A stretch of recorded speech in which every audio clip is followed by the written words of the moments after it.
All right, so we're going to go ahead and get started today.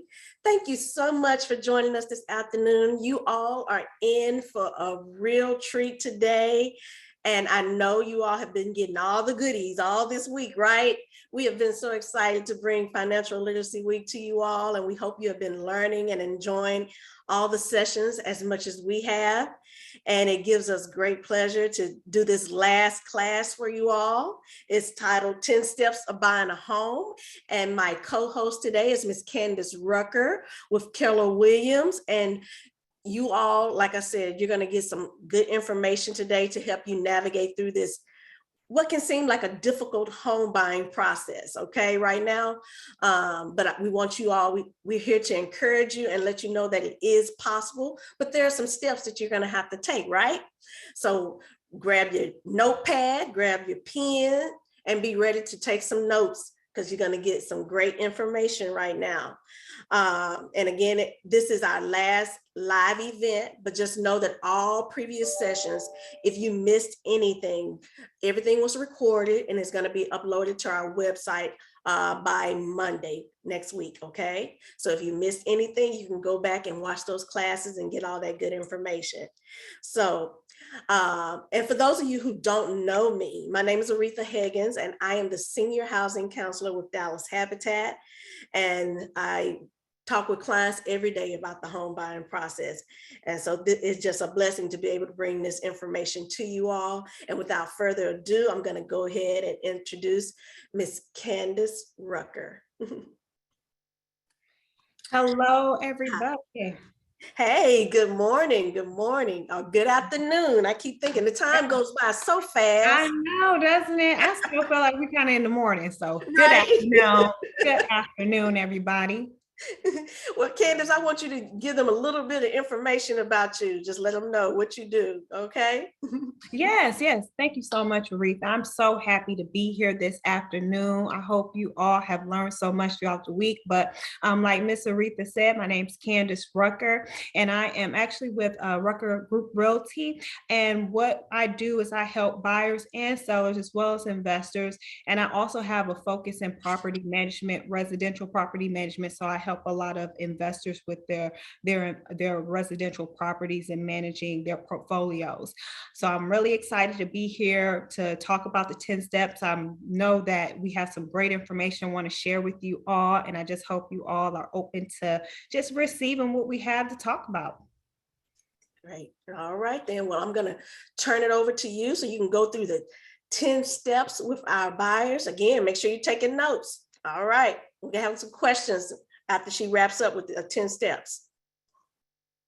All right, let's get started. So let's talk about the 10 steps of buying a home.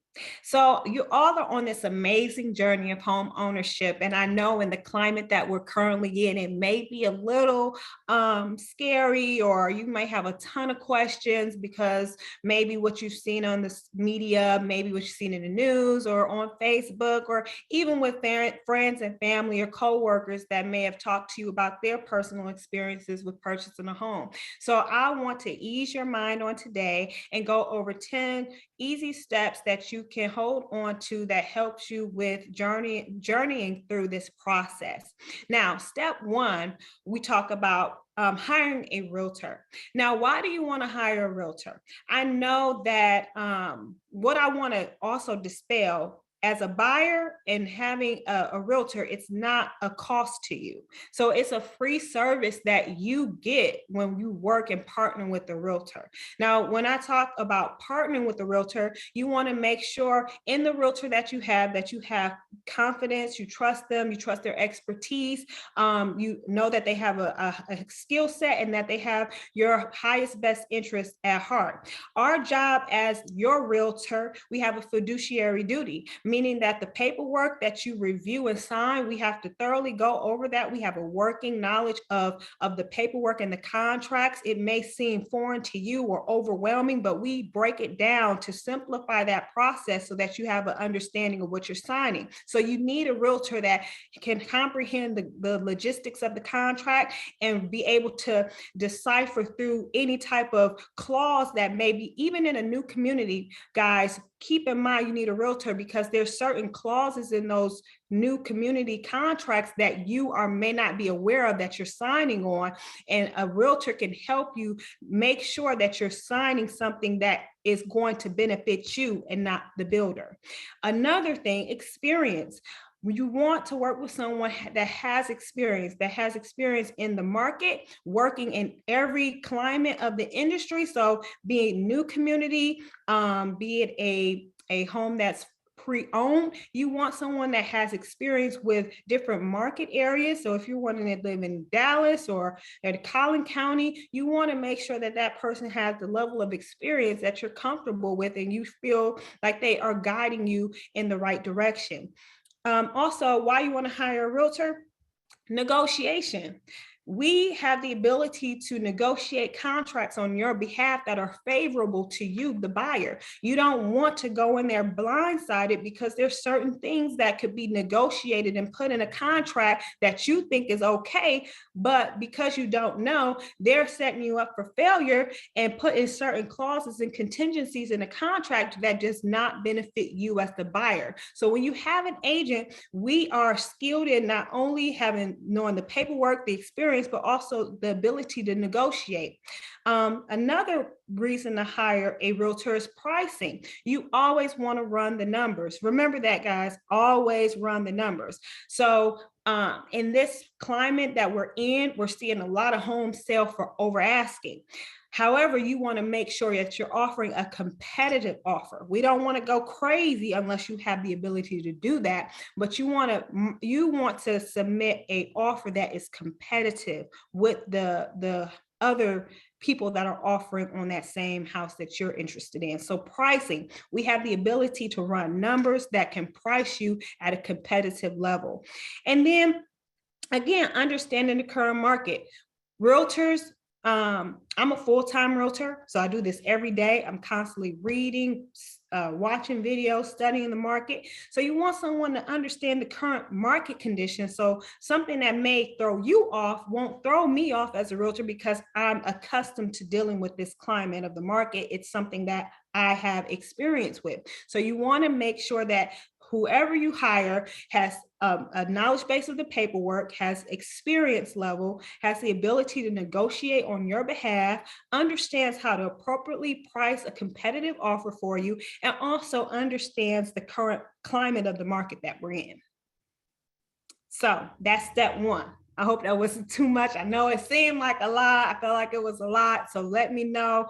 Let me know in the comments if that's too much. I'm talking too fast because I definitely want you all to get value out of this segment. Now, step two, pre-approval. We're always going to ask you for a pre-approval as a realtor. Why? It's not to force you to get approved for a loan or force you to hurry up and start moving forward. But if you're looking for a house, don't you want to know what your purchasing power is? Don't you want to know if this is a house that you're going to be comfortable with making those monthly payments on? So that's why we ask for that pre-approval, because it allows us as your realtor to understand what type of homes we need to look at. So if you're wanting to pay, so some people, another thing I want to point out is some clients want a $500,000 house, but do you want to pay that $500,000 payment with the taxes, insurance, and the interest? You got to keep all that in mind. I am not, and I'll say for realtors in general, we're not in the business of making you house poor, meaning that you have overextended yourself in such a way that all you can do is pay your house note and you don't have any other discretionary income to do other things such as setting up savings or doing things with your children or going on vacation or saving for a rainy day. So it's really important that pre-approval piece is so important, because you want to know what my purchasing power is and what is my payment going to look like, and am I okay with that? Because at the end of the day, it's your house, it's your financial obligation, and you have to be okay with that. So that's number two. Next, number three, let's discuss your wants and needs. Now, I don't know, or I'm assuming that everybody on this line are first-time home buyers. I'm just assuming. If you're not, charges to my head, not my heart. But when we talk about wants and needs, we need to be really specific on that, because when you get out there and start looking for homes, your mind's going to change. It's one thing to look at something on paper and say, oh, this is good, this is good. But when you actually physically get into that community and you get into that house and start looking at those bedrooms and those closets and that kitchen and that garage, your mind's going to start shifting. I see it all the time. I can almost guarantee you. So let's talk about your 5 must-haves. I always tell my clients, what are the 5 must-have non-negotiables? If I can get you 5 things in a house, what would those be? Some say I need a yard. Some say I need to be in this school district for my kids. Some say I need a kitchen that is better than bad. I need a master bathroom that is everything and more, my oasis. Some people say, hey, I have to have a 2-car garage. I cannot live in a house with no garage. It's got to have a minimum 2-car, and I got to be able to drive into my driveway so I don't got to see the neighbors if I don't want to. So those are the different things when we talk about the 5 must-haves, and we got to get really clear on that, because in the climate of the market that we're in, it's competitive, and the inventory that we have and that we're seeing is not a lot, to be honest. So it's statistically stated that for every 1 home, you got 10 other buyers that are interested in that same home that you're interested in. So it's very important that we get really clear on what your must-haves are, your non-negotiable. And I always say, I know we said 5, but if we got 3 out of the 5, this seems like it meets the most important parts. Are you okay with that? And these are real conversations that we have to have up front, because when you're going into this thing, everything goes so quickly, and it's like your head is spinning. You're seeing so many houses, but don't lose sight of your goal, your focus, and what you said, what we talked about. Now, I understand things are going to shift. That's cool. It happens all the time, but really keep the main thing when we talk about our wants and our needs. Okay. Now, the 4th part of buying a home is negotiating your terms with confidence. Now, I'm going to do simple math. So say, because these homes don't even exist no more, $100,000. $100,000 home don't exist anymore, I don't think, maybe. But say, for instance, we found your home. You like, I love it, Candace. Let's go. I want to put an offer in on it. I'm like, okay, this is step 4. Now game is on. Negotiating your terms with confidence, and let's get a contract going, okay? So when you put an offer in, there are some cost that you need to be mindful of. 1, we're offering $100,000 for a home, okay? 2, you're going to have earnest money up front for that home. The earnest money amount is typically 1% of the purchase price. However, in this market, it's been higher than that in some cases. Some people are offering 1 to 5% of the purchase price.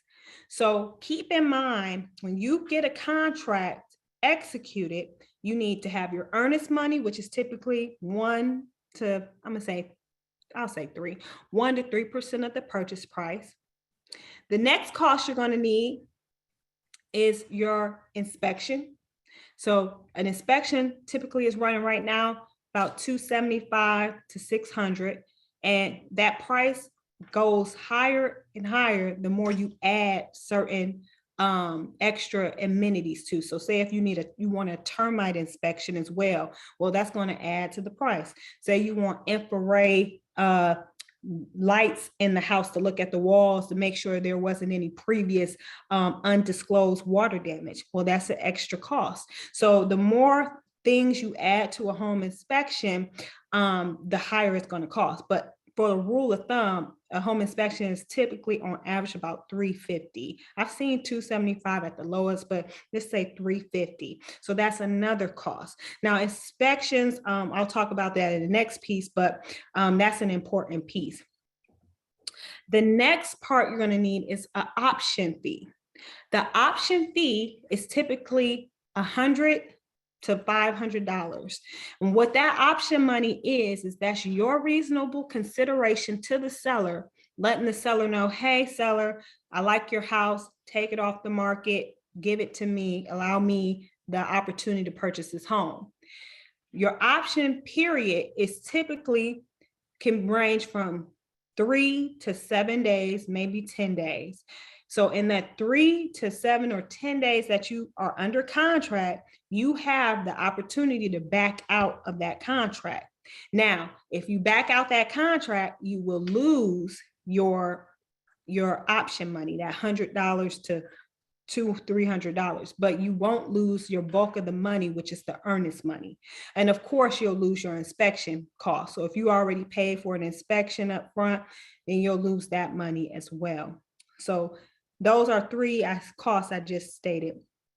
The fourth cost that you need to be aware of when you go under contract is an appraisal. So the appraisal cost is running between like $5 to $6. I've even seen up to $900 if the appraisal is backed up and you need to rush it.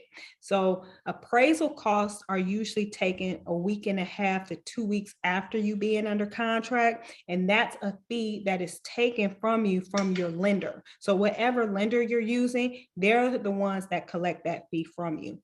So I just want you to be prepared for those 4 upfront costs that you would need to pay just in the event that you submitted a contract and it was accepted. Now, in this market that we're in right now, negotiating the terms with confidence is everything. And you're really going to have to trust the expertise of your agent to guide you through that process. So I know what your aunt went through. I know what your uncle went through and your cousin. I know how their process went. But if that was in 2018 or 2016, even last year, the game is totally different now. So it's really important that when you are negotiating, you have to trust your realtor, because you might have to pay a little bit more money than normal just because of the competitive nature of the home that you are interested in getting, if that makes sense. Any questions? I don't know if let me know, everyone, if I'm talking too fast. I really want you to catch all of this information. No, I think you're doing fine, Candace. It's a lot of information. So I want everybody to get all the information you're giving us today. Okay. Real quick, Candace, will you be able to repeat the 4 costs associated to buying a house? You mentioned appraisal, and what was the other 3? So the 4 costs, once you're under contract, that you need to be prepared to pay out of pocket is the earnest money, the option money, your inspection, and the appraisal.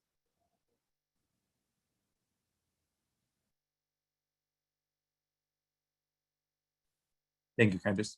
You're welcome. Now, step 5 to purchasing a home is inspection. So I know we touched on that in step 4 under the negotiating your terms with confidence, but in step 5 under inspection, it's very important. Now, I'm going to be honest. I've seen in this market, this current climate we're in order for buyers to win an offer, they are foregoing inspection, meaning that they are waiving their inspection contingency and opting not to get an inspection. I always let my clients know I don't think that's a good idea, especially if it's a pre-owned home and it's older. I always recommend an inspection because, sellers are typically not aware of what's wrong with their property, or they may be, and they may have concealed it. So you always want to get an inspection. Why do you want an inspection? Because they're going to look at the 5 the 5 most costly items in your house to repair if all things go wrong. The first one is the plumbing. They're going to look at the plumbing and make sure the piping is running well. There's no water leaks. You don't have any delays with the drainage. They're going to also look at your HVAC system. Make sure you got heat and cool air, especially in Texas. Could you imagine having your air not working? You just bought a house and it's hot as it gets here. So they're going to look at the heating and cooling system. The next system they're going to look at is your electrical. They want to make sure that your electricity is good, that everything's up to code with how they've wired your home and how they've wired the paneling in your home. The next thing that is important that they're going to look at is the foundation. We know Texas is known for foundation issues, and foundations can be a huge deal or they can be, simple fix. But in any event, you need to know if this house has any type of foundation, major or minor. If it's major, that can also impact your pipes, your plumbing. So foundation is very important. The last one that's really important that I want to point out is the roof. You want to make sure that the roof is stable because, if it's not, then it needs to be addressed. You don't want it to be a rain, the way we've been experiencing rain and hail. You don't want to experience that and start seeing water coming through the ceiling. So it's really important that those 5 things are looked at, and those are always what the inspector are going to look at. Now they look at an array of other things, so I don't want you to think that they're just limited to those 5 items, but I preface that because those are really high dollar items that need to be addressed. Now, if it has a pool as well, that's a high dollar item as well. So based upon what the amenities in the home, they're going to look at everything. And you want a good inspector, and your agent that you work with should recommend you a good inspector. We work with a ton of inspection companies, so don't feel nervous that I got to find the right inspector.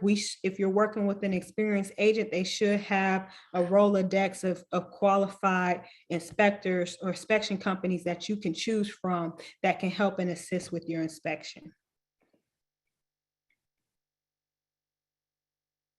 So once we get through the inspection piece and you're comfortable, like Candace, the inspection was great, I'm good, let's move forward.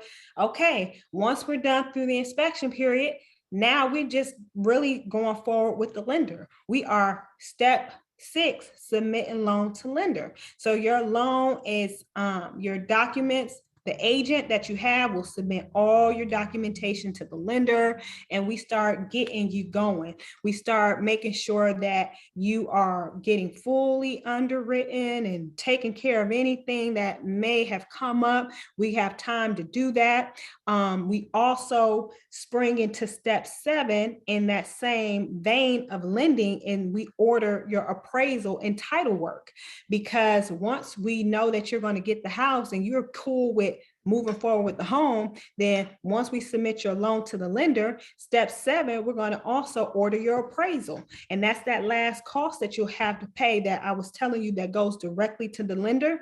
They're going to take up that fee, which I said is like $500 to $600, and you're going to move forward and get an appraisal. Now, why do you need an appraisal? Well, because they're going to the bank is lending you money based on the value of the home. So they're not going to lend you money that if the house is not worth what you're paying and purchasing it for. So the appraiser goes out to make sure and assess the value of the home and making sure that is in alignment with what you're offering. Now, like I told you, in this market, people are offering way above asking price. And if that house does not appraise, you will be expected to pay that appraisal gap. So it's very important when we price your home, price the offer. We don't want to go outside of your means, because if something happens and we've already waived your appraisal your appraisal contingency, then you would be expected to either meet the appraisal gap or have to terminate. And we don't even want to talk about that situation, especially when you've come this far. You're already submitted to the lender. You're already going through, you're happy, telling your family, like, I found my house, y'all. You don't want that disappointment. So that is step 7. And that's why the lender orders the appraisal, to make sure that the house is actually worth what you're buying it for.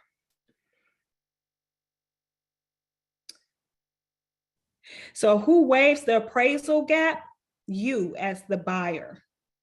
So when we first do the negotiations and putting together the contract, you have the opportunity, and your realtor will talk to you about that, to waive it or not.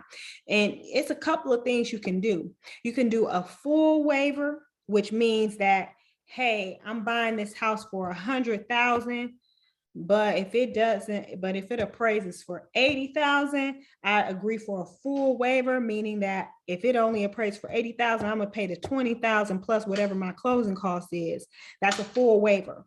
A partial waiver is, okay, Candace, I'll do a partial waiver. So I know I'm putting the offer for $100,000, but if this house only appraises, if it doesn't appraise for $90,000 at least, I'm not moving forward. So the partial waiver says, hey, if the house don't at least appraise for a minimum of 90, I'm not moving forward. I'm willing to pay 10,000 over to meet the 100, but I'm not going to do anything more than that.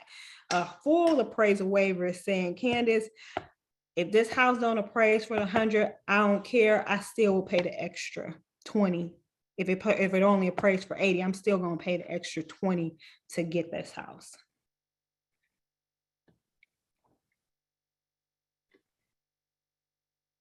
Okay, so we're almost done here, guys. I hope that this is making sense to you, but the step 8 is clear to close. Congratulations, we are clear to close. We've met all the requirements. We didn't have any hiccups. It was a perfect, smooth, seamless transition. We always tell you, please don't quit your job. Don't switch jobs. Don't buy anything expensive. Don't use your credit card to buy furniture. Don't use your credit to buy a vehicle to put in your driveway yet. Do it after we close. Do it after we close, because they will check all that information the day of closing. So you don't want to have any hiccups with that. So just hold off. Don't spend anything. Don't finance anything. Just hold off and get ready for closing, which is step 9, getting ready for closing.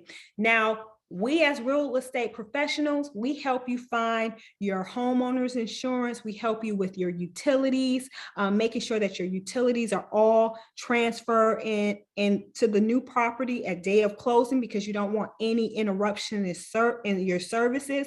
And we also do a final walkthrough. So whenever you're closing on a house, you always want to do your final walkthrough either the day you close, like early in the morning, or the day before you close, like at night, because I've heard from my colleagues, this never personally happened with me, but they've done a walkthrough and a pipe bust and the ceiling was damaged. So just imagine if you would have closed and walk into that situation. So it's always good to do a final walkthrough on your property. And then step 10, which is the last step, is closing day.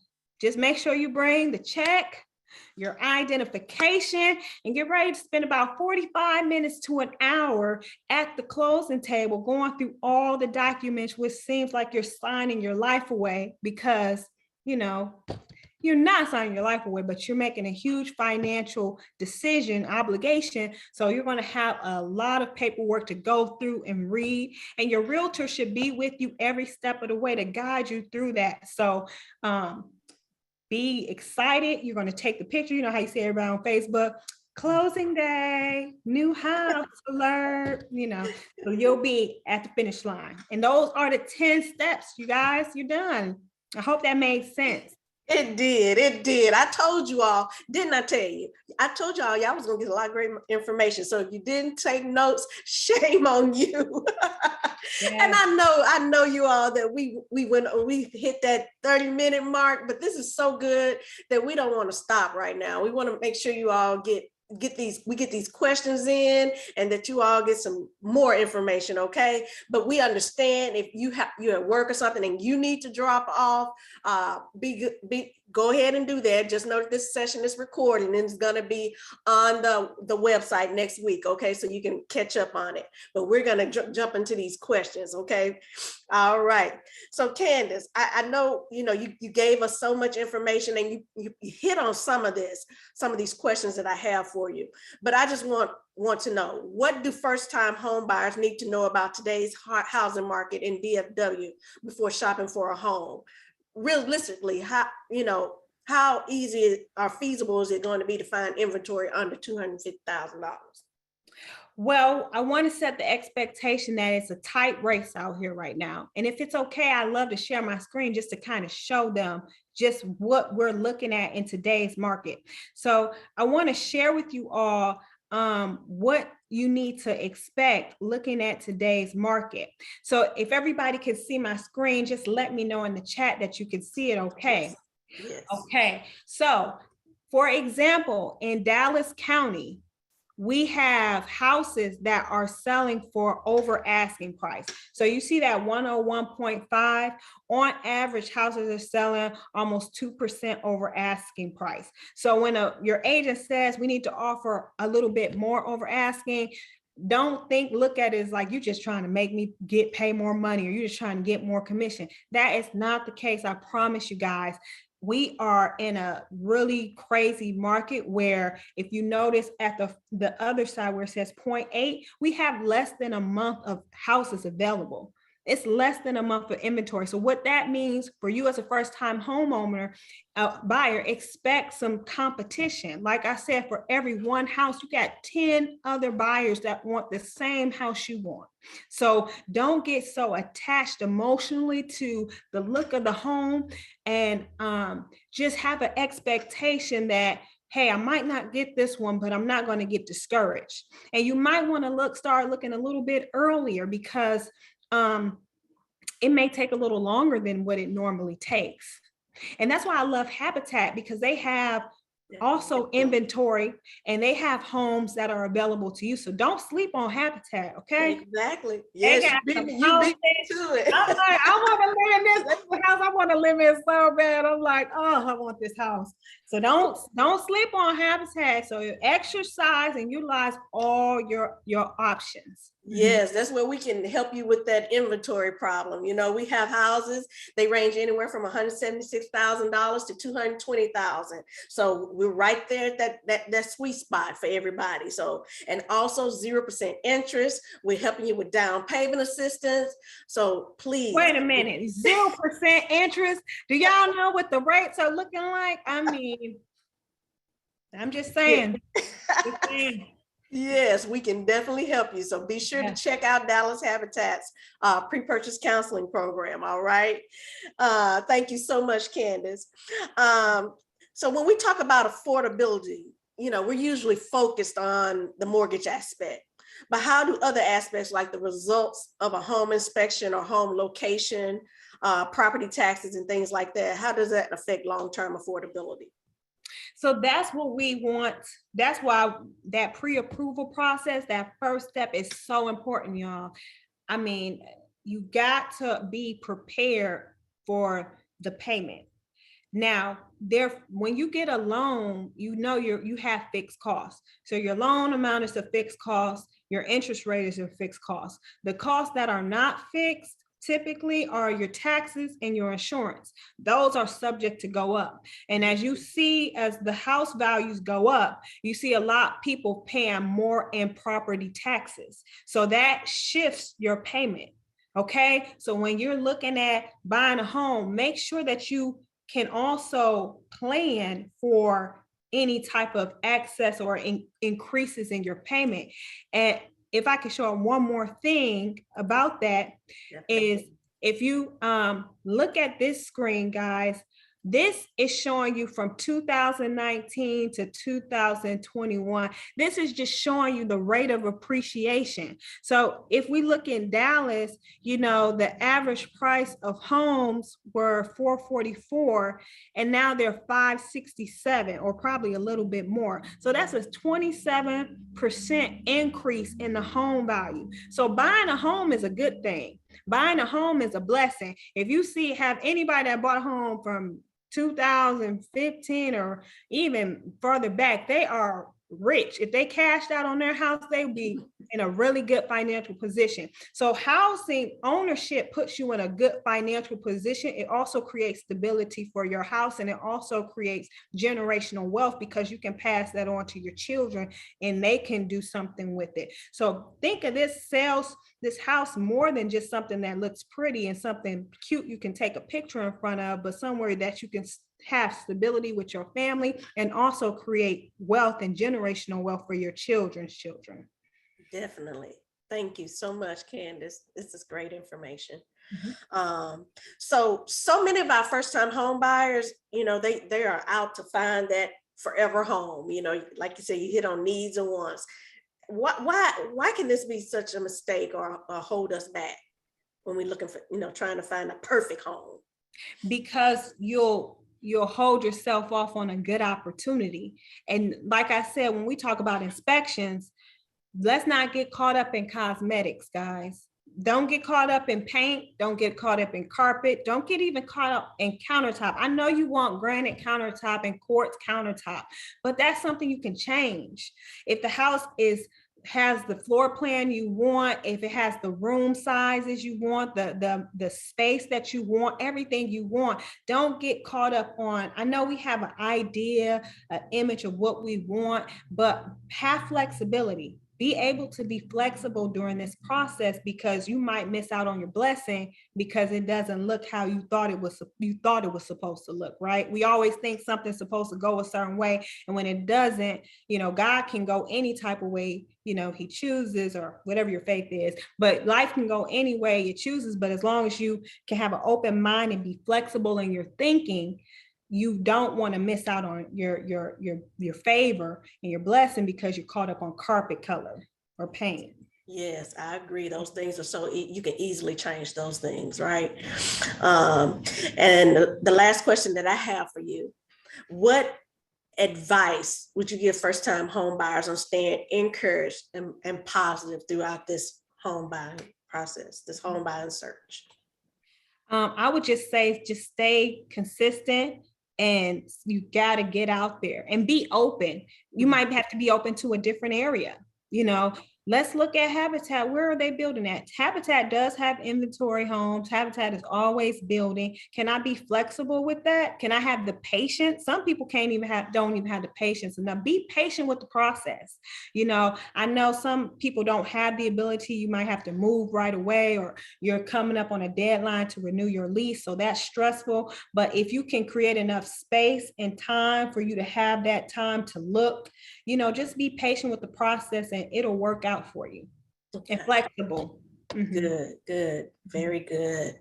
And I did see a question come through the chat. It says, what happens when the house does not pass inspection? So at that time, there's 4 things that are going to happen.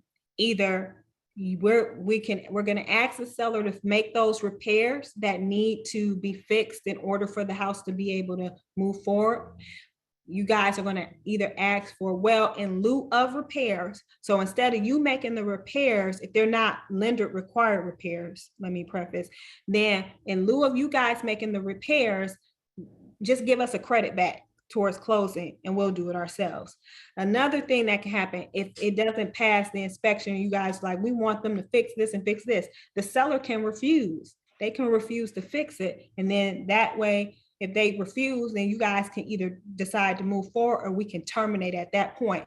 And the last thing that happens if it doesn't pass and it's something that you just cannot get through, you just cannot, like, I just can't accept that, Candace, then you can exit the deal. You can terminate the contract. You won't lose your earnest money. You will lose the inspection costs that you paid and the option fee that you paid, but you won't lose the bulk of that money that you typically put down, which is the earnest money. Okay. All right, and hope that answered your question in chat. Another question that came through, Candace, was, do you expect the housing shortage to ever decrease or get better? I do. I really do. The reason being because we're starting to see the interest rates go up. We're starting to see the interest rates go up, and then we're starting to see the bill starts tick up. So when you have the interest rate going up, meaning that's creating affordability, because people can't only afford so much. So if your interest rate keeps going up, that means your monthly payment's going to go up. And if the builders are constantly building because the new starts for new construction are up, then it's going to come to a head where it's going to be some stability in the market. And we should start seeing that, I believe, this year sometime. You know, that's I don't have a crystal ball, so don't take my word. I just think like the interest rates are going to keep going up. They're still got housing starts that are at an all-time high, meaning new construction builds that they're doing. And then you have people that are moving. People are still shifting and moving, and things happen in people's lives. And people might be, another thing that people are worried about is missing out on these high equities in their home. So you might see more people putting their house on the market because they think it's going to be a market crash, and they're like, let me hurry up and sell my house before the market crash so I can get this money. So a lot of people have that mindset as well. Okay, all right, very good. Hope that answered the question for that person. And then we had one come through, Candace. It says, hi, Candace.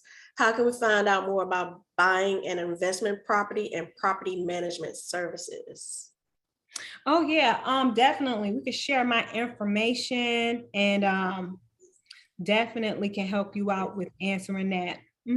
Yes, I think we dropped your information in the chat. Somebody on the team dropped it in the chat. So very good.